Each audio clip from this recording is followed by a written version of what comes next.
Class में math का इतना इम्पोर्टेंट टॉपिक बताने वाले हैं जेकरा बिना तो आप रह ही नहीं सकते हैं। अगर जो आप बोर्ड एग्जाम के लिए प्रिपरेशन कर रहे हैं तो इसको तो देखना भूलिएगा ही मत, क्योंकि आपसे वादा करते हैं 100% पूरा बिहार की कसम से प्रतिस्थापन विधि आपके एग्जाम में पक्का आएगा। अगर जो आप 2024 का स्टूडेंट है और एग्जाम देना चाहते हैं बोर्ड एग्जाम और आपके पास ज़्यादा टाइम नहीं रहा है तो आप तैयार हो जाइए और 2025-26 हर एग्जाम के लिए, क्योंकि प्रतिस्थापन विधि हर एग्जाम में पूछा जाता है। आइए इस क्वेश्चन को प्रतिस्थापन विधि से हमको क्या करना है, हल ज्ञात करना है। ये क्वेश्चन है आपका x plus y equal to 14 और x minus y equal to 4। Solution कीजिए। आप चाहे तो सॉल्व करते समय समीकरण 1 को भी सॉल्व कर सकते हैं और समीकरण 2 को भी सॉल्व कर सकते हैं। तो हम सॉल्व कर रहे हैं बाबू समीकरण 1 से। समीकरण 1 है आपका x plus y equal to 14। आप जानते हैं एक बार जिसको निकालना होता है उसको हम लोग अकेले रखते हैं। गुड। तो कोई चीज़ प्लस में या बराबर के इधर जाएगा तो माइनस में, तो प्लस में y बराबर के इधर जाएगा तो माइनस में y। अब बराबर के बाद 14 है तो 14 ही रहेगा। गुड।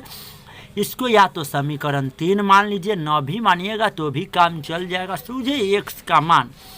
एक बात याद करके रखिएगा, समीकरण 1 को सॉल्व कीजिएगा तो उसका वैल्यू समीकरण 2 में रखिएगा। ठीक। अगर जो समीकरण 2 को सॉल्व कर रहे हैं तो x या y का मान समीकरण 1 में रखना है। तो आपका समीकरण 3 का जो मान हो गया x बराबर 14 माइनस वाई हो गया।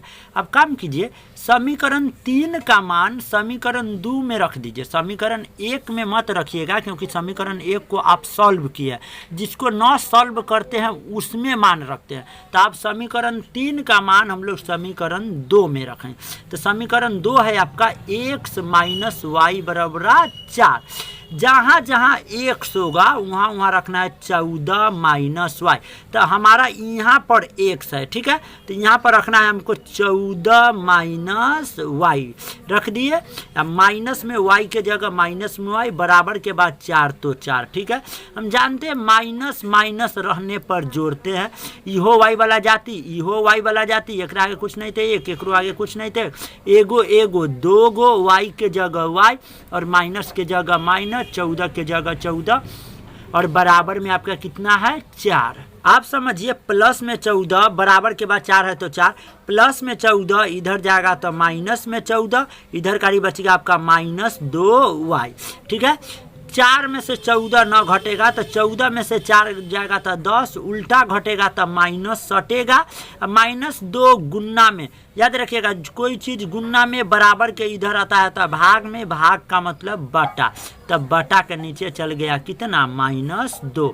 माइनस से माइनस ऊपर नीचे कट गया। 2 के पहाड़ा कितना बार पढ़िएगा तो 10, 5 बार में तो 5, तो आपका y का वैल्यू निकल के आ गया 5।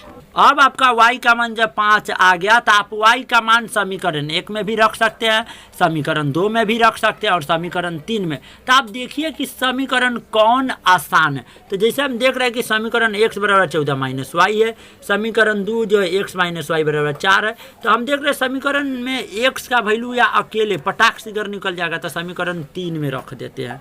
अब y का मान समीकरण 3 में रखने पर आप समीकरण 3 को लिखते हैं। समीकरण 3 क्या है, x बराबर 14 माइनस वाई। x के मान तो रखना नहीं है, y के जगह y का मान, तो y का मान कितना है 5, y को हटाना है, जहाँ जहाँ y होगा उसके जगह कितना रख देना है 5 रख देना है। तो y के जगह रख दिए 5, 14 में से 5 घटाइएगा तो 9, आपका बन के तैयार हो गया। इसलिए लिखेंगे अतः x का मान निकल कर आ गया 9 और y का मान निकल कर आ गया 5। बाकी ऑल द बेस्ट, मिलते हैं नेक्स्ट क्लास में। जय हिंद, जय भारत।